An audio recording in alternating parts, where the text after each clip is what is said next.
the fastest winds are wherever I'm running. So I guess it's Earth. Too fast speeds. Okay. Yes. Yeah. No, I deserve nothing for that.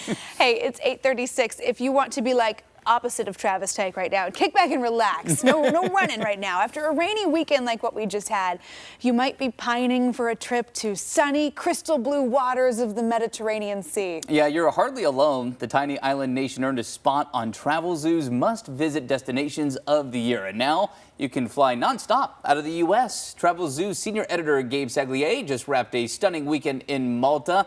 Joins us live there now. I guess somebody's got to do the tough job, Gabe. Good morning. Yeah. Somebody's got to do it, guys, but it's a pleasure to join you from the beautiful historic city of Birgu, right across the capital city of Valletta and the famous Grand Harbor here on Malta. Wow, so this is really nice. Set the scene for us. You're in a gorgeous spot, but this is a very small island nation that has seen some really big growth in the travel and tourism industry. Yeah.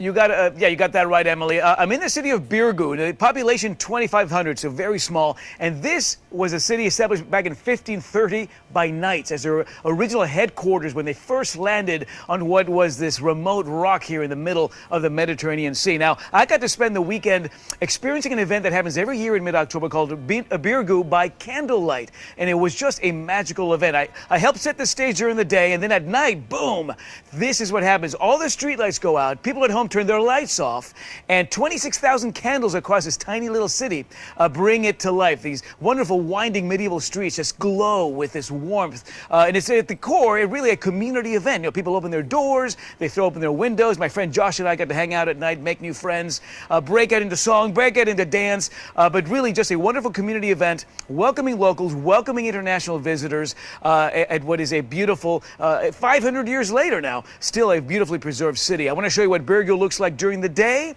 Beautiful spot, cobblestone streets, limestone buildings, and a culture and a history, guys, that is palpable when you walk down these beautiful streets. Gorgeous. Yeah. Is that not stunning? Absolutely beautiful. Cool. Well, Gabe, we were talking about that flight as well. What is the travel sitch from the U.S. out to Malta?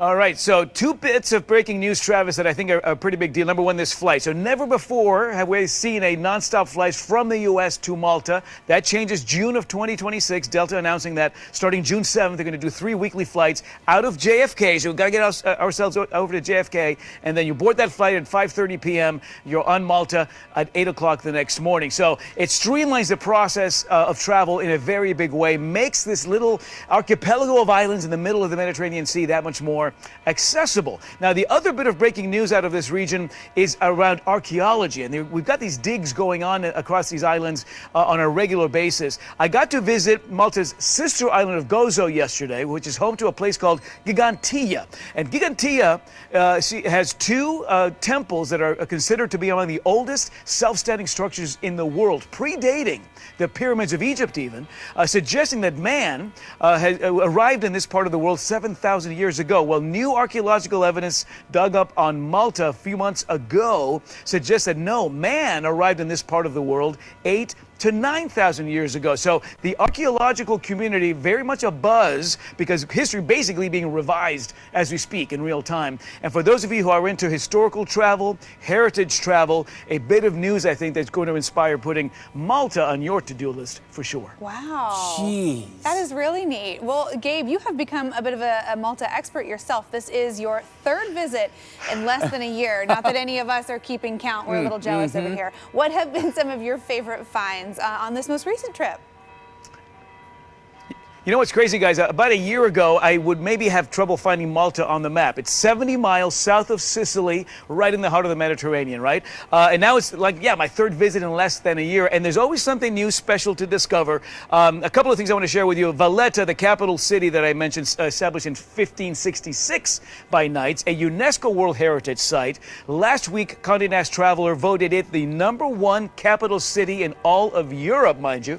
And listen, at night, this is a magical spot. That's my friend Glorianne with a company called VIP Tours Malta. Just a great company that brings this part of the world to life through wonderful storytelling and wonderful guided tours. But yeah, this is this wonderful old city, wonderful pubs and cafes, family-friendly environment, an eclectic mix of travelers and locals. It's just a magical place. Valletta at night has been a real treat to discover it. And then my other find is, keep in mind, Malta's a trio of islands, right? Malta being the largest of the three, and this place, Camino, being the smallest, only about a 1.5 square miles, population 2.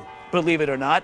And it's just a gorgeous natural setting. They are actually limiting the number of boats that get to come out here on a daily basis to minimize the impact on this beautiful part of Malta. But if you're a sunbather, who isn't? If you like to snorkel, if you like to swim, this Blue Lagoon area of Camino is absolutely gorgeous. If you saw the 2002 film, The Count of Monte Cristo, it was filmed in part right here. My friend Sam took me out on a little 15-20 minute boat ride off the shores of Malta, and here I was in the middle of the most stunning Blue Lagoon on the island of Camino. I want to tip my hat to the hotel I've been staying at the last couple of days. It's called the Me Malta by the Malia brand. It opened up less than a year ago, but it is one of several new luxury hotels that are starting to pop up here in Malta. Again, a testament to its growing popularity from an international standpoint. And coming out here, there's just a luxurious vibe anyway because of how beautifully preserved this ancient medieval area is. And now these new hotels,